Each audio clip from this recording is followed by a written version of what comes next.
আম দিয়ে এই রেসিপিটি না বানালে অবশ্যই মিস করবেন। আসসালামু আলাইকুম, কেমন আছেন সবাই? আশা করি নিশ্চয়ই ভালো আছেন। আজকে আপনাদেরকে আম দিয়ে খুবই মজার একটা নাস্তা বানিয়ে দেখাবো। আমের পিঠা বলতে পারেন। আর এই নাস্তাটি কিংবা পিঠাগুলো বানানোর আগেই ফুরিয়ে যাবে, এতটাই মজা হয়। আর রেসিপিটা আমি অনেক দিন আগে করেছিলাম, বাসায় প্রচুর আম ছিল, বাট আমি দিতে পারি নাই। তো ভাবলাম আমের সিজনও প্রায় শেষ হয়ে যাচ্ছে, তাড়াতাড়ি আমি ভিডিওটা আপলোড করে ফেলি, কারণ এখনও আম রয়েছে। যে কোনো আম দিয়ে রেসিপিটা আপনারা করে নিতে পারেন। তো আমি এখানে 2টা আম নিয়েছি। আমগুলোকে আমি খোসা ছাড়িয়ে তারপর হাত দিয়ে চিপে রসটা ভালো করে বের করে নিচ্ছি। এখন আমি পরিমাণ মতো চিনি দিয়ে দিচ্ছি। বড়াগুলো যাতে মিষ্টি হয় সেজন্য চিনির পরিমাণটা টেস্ট অনুসারে আপনারা দিয়ে নেবেন, যে যতটা মিষ্টি পছন্দ করেন। আর দিয়ে নিয়েছি পরিমাণ মতো লবণ।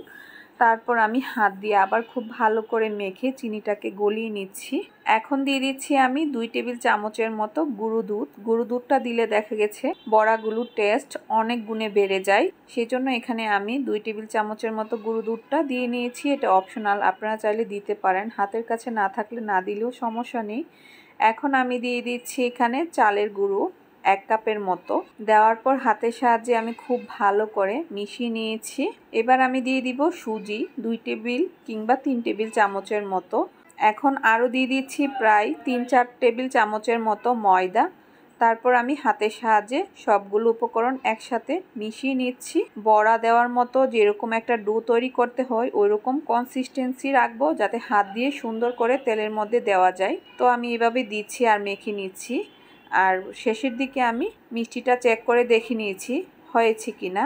তো খুবই সহজ আর অল্প সময়ে আপনি বাসায় ঝটপট এটা বানিয়ে ফেলতে পারেন। আর এটা বানানোর আগে ফুরিয়ে যাবে, এতটাই মজা হয়। আর দেখতেই পাচ্ছেন এর কনসিস্টেন্সিটা কেমন হয়েছে। এবার আমি চুলায় ফ্রাই প্যান বসিয়ে পর্যাপ্ত পরিমাণ তেল দিয়ে নিয়েছি। আর নাস্তাগুলো অবশ্যই মোটামুটি ডুবো তেলে ভাজতে হবে, তাহলে বেশি মজা হবে খেতে।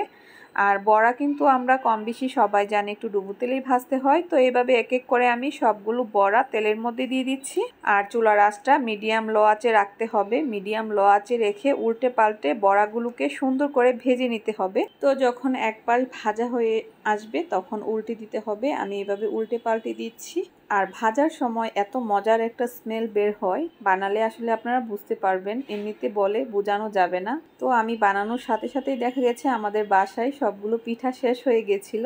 তো ভাবলাম আজকে আপনাদের সাথে শেয়ার করি।